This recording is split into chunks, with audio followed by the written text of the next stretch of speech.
Welcome to the Open Adoption Project. This is episode 100. We're the Nelsons. I'm Sean. And I'm Lynette, and we're so excited to be here with our 100th episode. Honestly, when we started the podcast in April of 21, there's no way I thought that this is how it would be. I never thought we'd get to 100 episodes, but it's really exciting, and It's been such a great journey for us of learning. We're sorry that this episode is coming a little bit later than we said it would. Yeah, this was supposed to be the last day of November for National Adoption Month here in the United States, but we had a couple people fall sick in the family, and busyness of the holiday season starting to creep in with choir concerts and all these things happening. It's been a little busy, but we're happy to be in your podcast feed for this 100th episode. Yeah, we're really excited. So today we're just going to wrap up some thoughts from this last season of National Adoption Month and also talk a bit about this concept called disenfranchised grief. So we're going to start with just some takeaways that we've gained. And man, I mean, I'm reflecting back over the last 2.5 years, and there has been so much that I've learned from so many people, and I feel like we can't really capitulate all of that into one episode. I mean, we could, but it'd be really long. Yeah. I mean, I guess it would save you from listening to every podcast episode. But they're all so good. It's so better good. To hear from the actual people we talk to. So we're going to just recap, like Lynette said, just some of the key takeaways that we've learned over the last month and dive a little bit deeper in some of those thoughts. Yeah. So I know it was our last episode, but I keep thinking about all of these ramifications of embryo adoption and how much I still don't know. I feel like there's always so much we don't know in the adoption world, but we say that and it's like one of those things that we know we don't know everything, but I feel like we know a bit. But then embryo adoption, as we started talking about that, I was like, wow, there's so much I don't know, and it's a little overwhelming. And so that's been a good reminder to me of how much there really is that we don't know in all of these different spheres, really. Yeah, for sure. So one thought that has just kept coming back in my mind from, this November of 2023, this big series of episodes that we did, is from our episode with Christelle. And for those of you who may not have listened to that episode, she is an adoptee who was born in Madagascar and lived there for a few years. She was like 10 when she was adopted, right? Yeah, it was later in her childhood. And her mother passed away, and she was put into an orphanage. And then was adopted by a white family in France. And so she moved to France when she was around 10 years old. And such a culture shock, I'm sure. Yeah, there was no common language. The culture was so different. Anyway, my thoughts have been around her experience. And one particular thing that she shared during her episode, she said that after some time, after, really gelling with her adoptive parents and adopting this new culture of living in southern France, she felt like she didn't belong in the community that she was in, even though it had become part of her community. And so she didn't feel like she fit in with white people. She's black. And then when she was with other black people, she felt like she didn't fit in either. And so she was kind of put in this place where she never really fit in, and no matter where she was at, even when she was around people who culturally acted the same as her, she didn't feel like she fit in, or like racially when she was with people, she didn't fit in. And so for me, I've just been thinking about that concept so much of how do we help adoptees feel acceptance for who they are and where they are? How do we support them? How do we provide for them the best opportunity to feel whole? And that's a huge question to answer. Such a big question. I'm not sure what the perfect answer to that is, of course, but I think a lot of that really does start with how we talk about, how we treat, how we interact with their first family too. Yeah. Yeah. So it was really interesting. In November, we heard from 2 birth moms who both have very open adoptions. And we've talked to many different birth parents throughout the podcast. And most of these stories are really hard hitting. There's some really challenging things that happen. And our episodes this month were a little different because both Sarah Jane and Leah have had overall really positive experiences. They talked about how beneficial openness was for them, how they've had really open communication, and like there's been grief, but there's also been support, and there's been contact and respect. And anyway, it was very interesting to contrast that. And I feel like that is maybe a good place to start when we're thinking, how can we better support adoptees? Maybe that first step starts with, how can we support their first family too? Yeah, and fostering connections with them really early on. Obviously, those can be challenging relationships, especially in the beginning, to define norms and roles and how we approach different experiences or situations, scenarios. But in our experience, it has been so worth it to. I can't think of a better term for this, but fight for those relationships. Not that it's been a struggle for all of them, but to make sure that we have individuals connected to our children from their biological families, that's been really important to us. And if you're just jumping into the podcast now and haven't listened to previous episodes, Lynette and I have 4 children, all of whom were adopted at birth, and they range currently from 12 to 3 years old.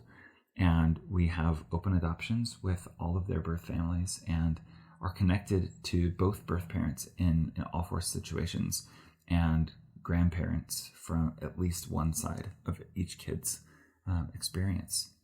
And we've really tried to foster and cultivate this connection with biological family, obviously because we love them, but really for the sake of our children, so that they know some of their origins, they know their story, they know they're loved, they have those connections, and so that they feel as whole as possible, that they have as many pieces to their genetic and historic puzzles as possible.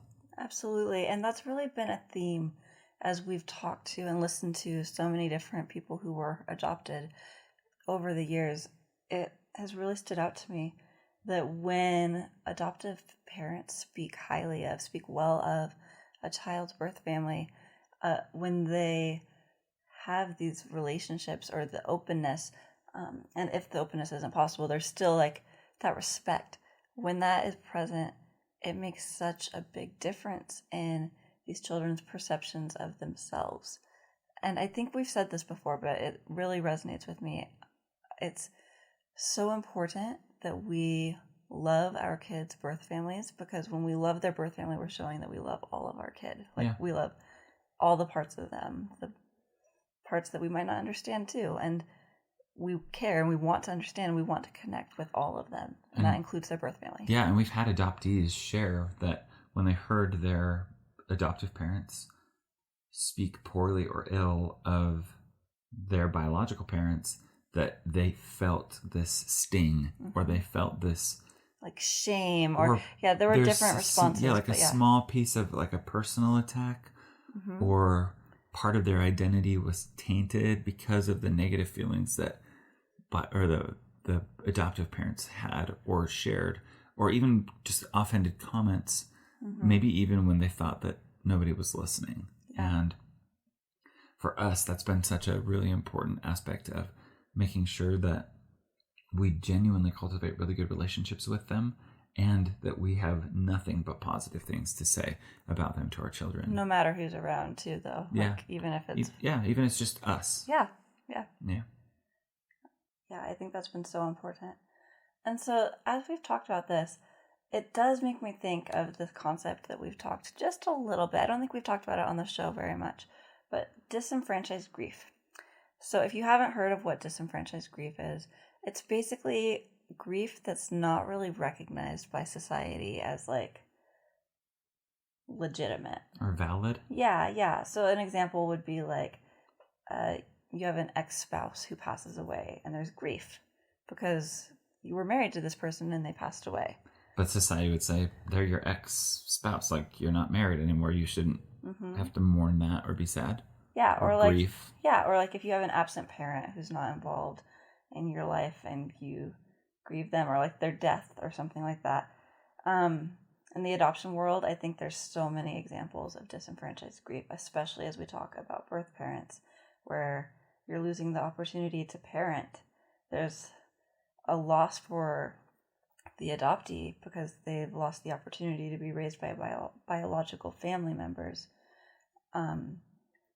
You might have disenfranchised grief when a planned adoption might fall through and adoptive parents or prospective adoptive parents would experience that disenfranchised grief, or with infertility and different struggles like that.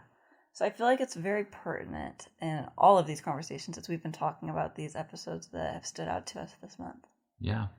And I think, maybe we could dive in a little bit to like the specific aspects that might play. And you just gave a lot of great examples, but I think we should start with the adoptee. Yeah. Because we on our podcast really try to put the adoptee's voice first. Mm-hmm. And I think that, we know from the conversations that we have that many adoptees can grapple with the negative questions of identity or belonging or understanding their roots.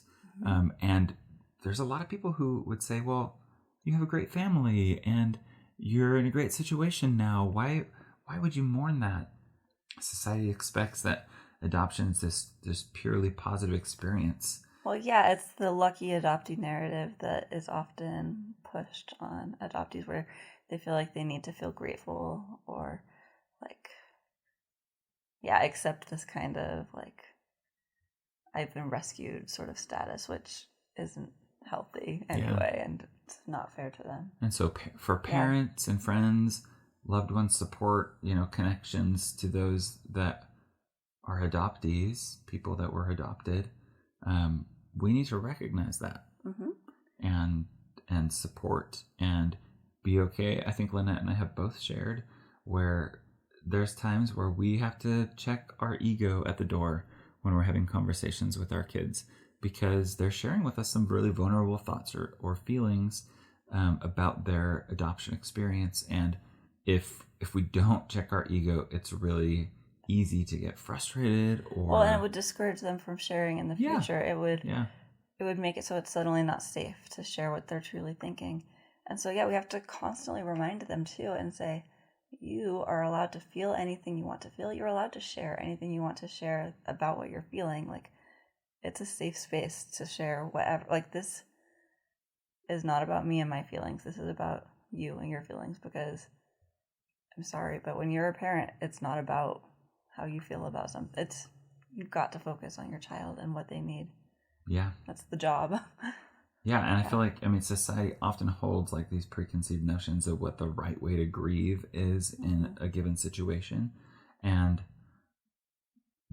we, as, Lynette and I, being adoptive parents, we don't know what it is like or feels like to be an adoptee. And so we have to be okay with and know that we're never going to truly understand or comprehend those feelings. Yeah, absolutely. And so I feel like this disenfranchised grief, when you feel like you can't discuss these feelings that might not be understood by society, when you feel like there's not a safe space to share, then the results we see are things like shame and loneliness, anxiety and depression. And we've talked before about how harmful shame and stigma can be, especially in adoption. And so that's why we want to make sure that we are recognizing if someone's experienced a kind of grief that isn't maybe understood or accepted by their community or our society, then we need to be actively finding ways to engage and listen and learn so that we can destigmatize that, so that we can make it a safe place to get rid of that shame, and so there's more connection. Yeah, and I mean, individuals involved in the adoption process, all sides, are going to experience unique or complex emotions that aren't going to be widely understood by people outside of the adoption sphere constellation, and so it's important for us to think deeply about the experience that each member of this relationship, this constellation, this triangle, whatever you want to call it, are experiencing, so that we can be as empathetic and understanding, caring as possible. Yeah, absolutely. You know, I feel like this connects back. We've talked a little bit recently about this book, but it's one of our very favorite books. The book What Happened to You by Dr. Bruce D. Perry and Oprah Winfrey is an excellent resource. It's not specifically about adoption, but it connects to like all of it, right? It's a really excellent book. So that we really recommend that. But in this book, it talks about loss, and it talks about how so often trying to process the grief and the trauma that a person has experienced that might not be understood.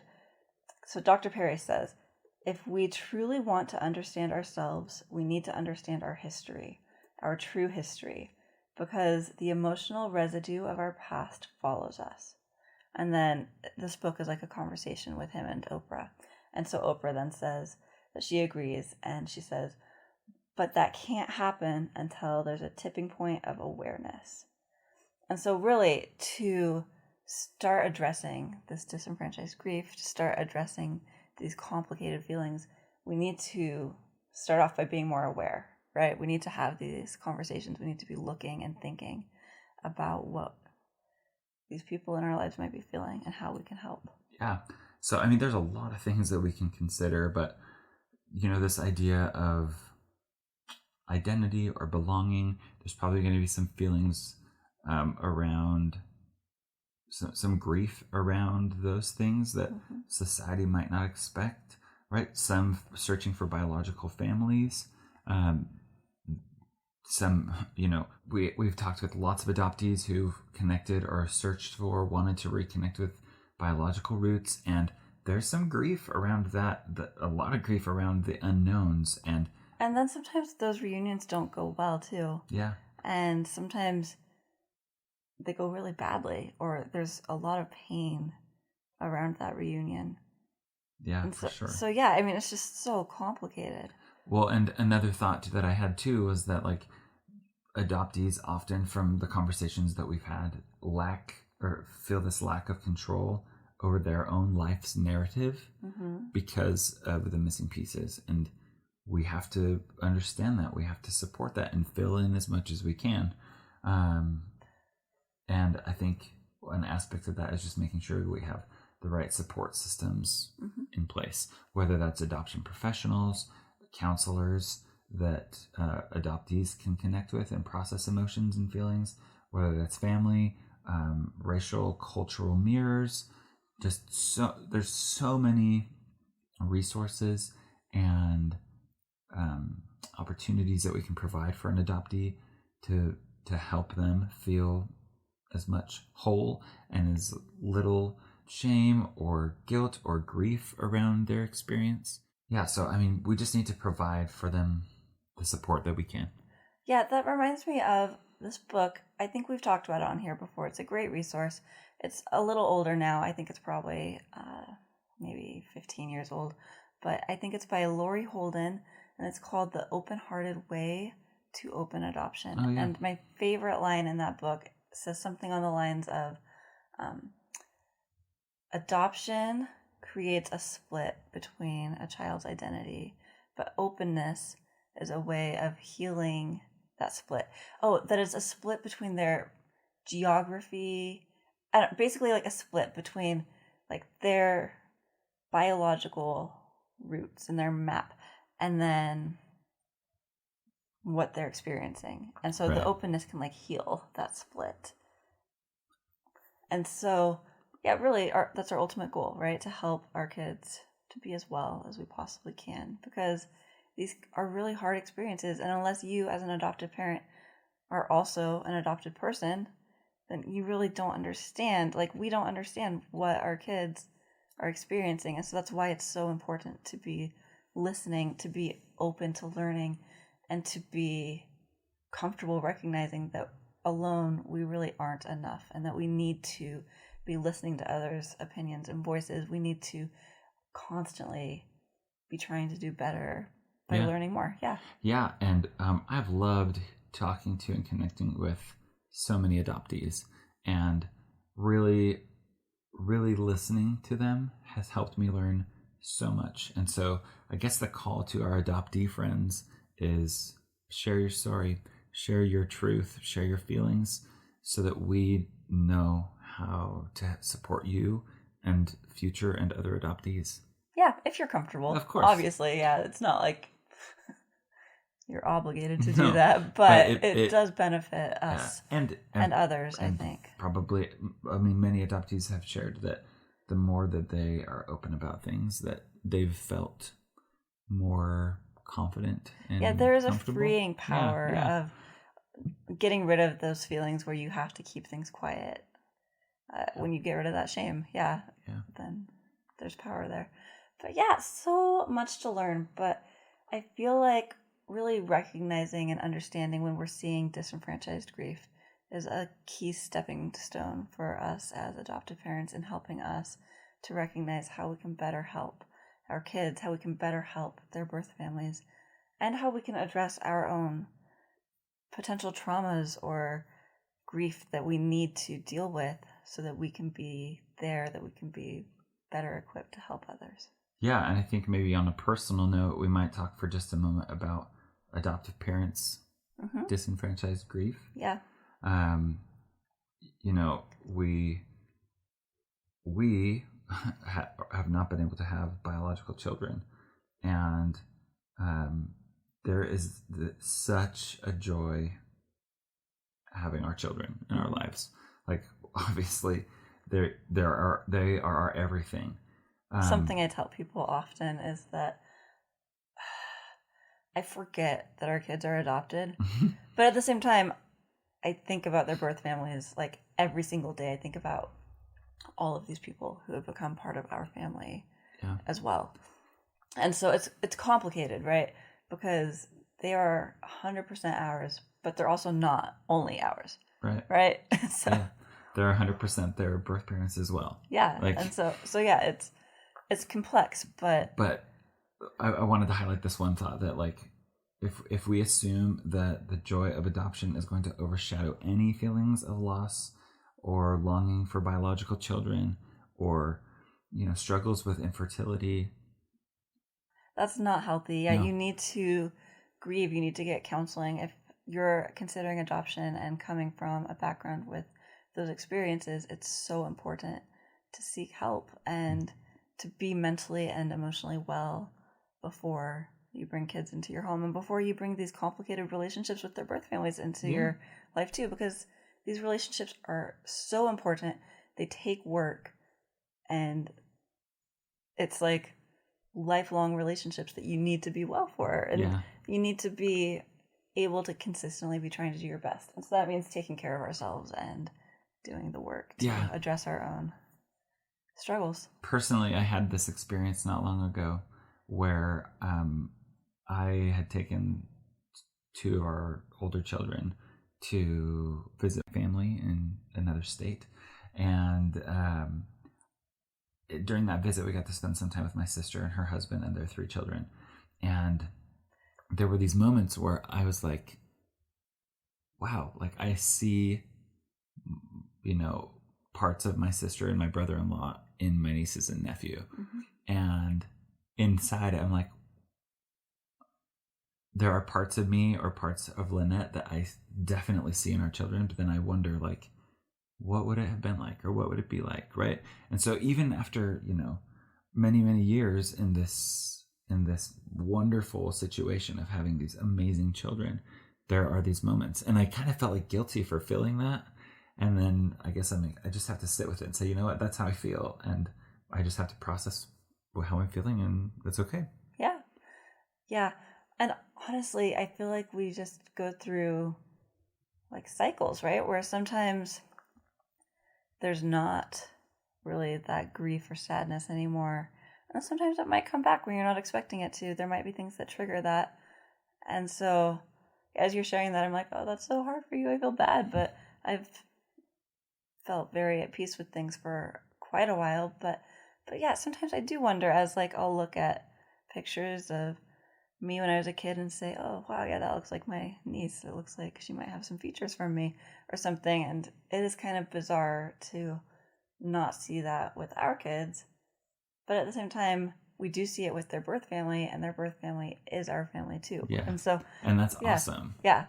And I've loved experiences where our youngest, he's only 3, but his birth mom was sharing with us some pictures of when she was a child, and we were showing those pictures to our older children, and they were like, "Whoa, he looks just like her," or "She looks just like him." And it was really fun to have those experiences with our older kids, because I mean they all know each other's birth families and stuff, and they're connected, and it's just sweet that they get to have those feelings and experiences where otherwise in a different time, and or even now, if we're not,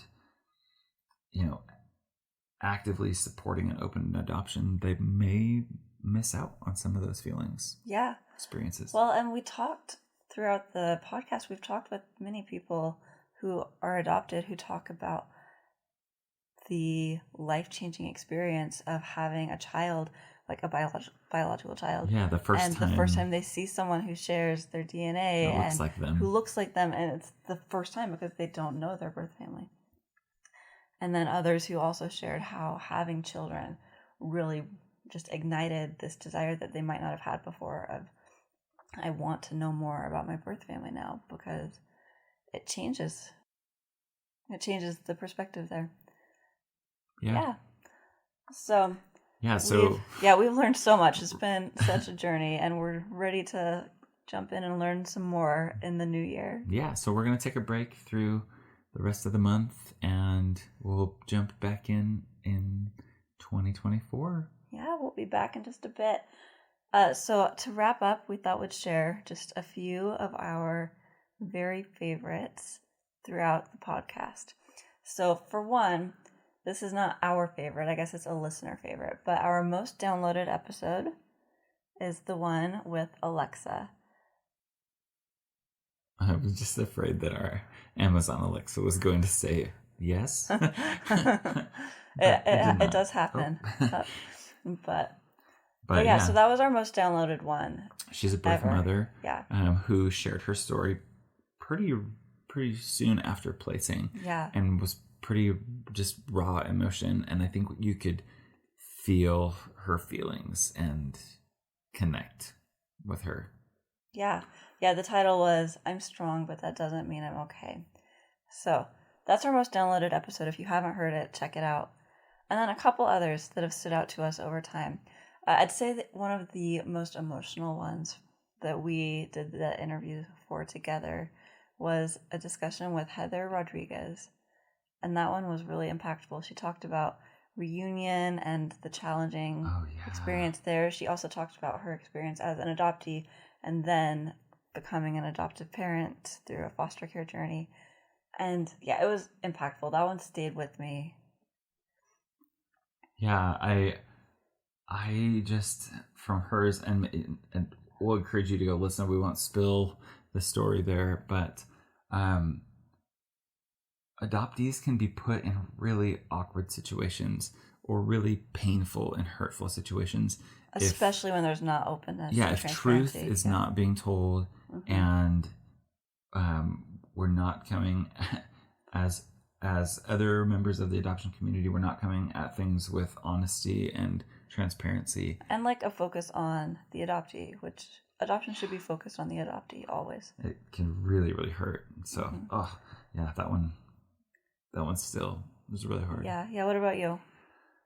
Oh man, there are so many, and I don't know why my thoughts went right here at first, but I think that she may have been our very first interview with someone on the podcast. In the first few episodes, we share our own experience and some of the lessons that we've learned. But we met with a birth mother named Nicole very early on when we were doing interviews, and I don't know, I think we just clicked with her and had this great connection. And for me, I think that was like this aha moment of saying, Sean, like, you don't know everything you need to know, and you have so much to learn from so many perspectives about all of this. And I mean, this being after we've already gone through this 4 times.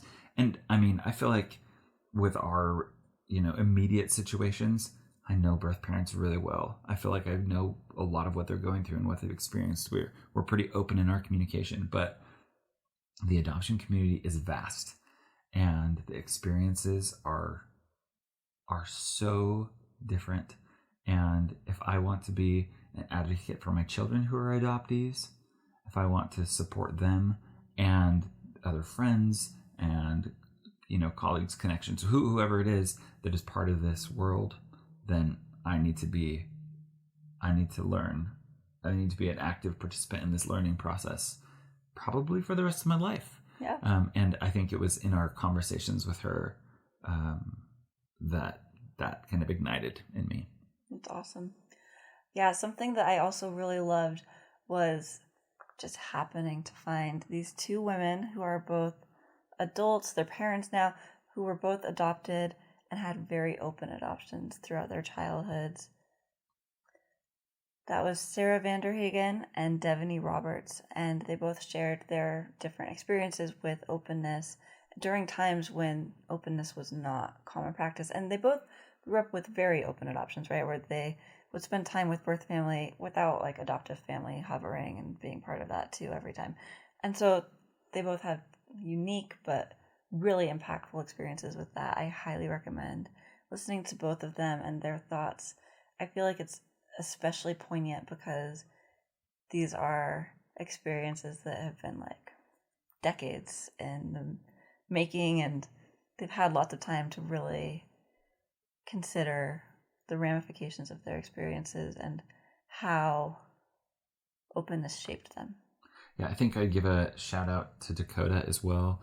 He's a little bit younger than those 2 that you mentioned, but has grown up his whole life with an open adoption and, really open connection with his birth mom, at least. And from the male perspective, we don't have a lot of adopting male voices. We have more than a handful on the podcasts, but I just felt like his ability to kind of articulate some of his feelings, and he's pretty open about experiences.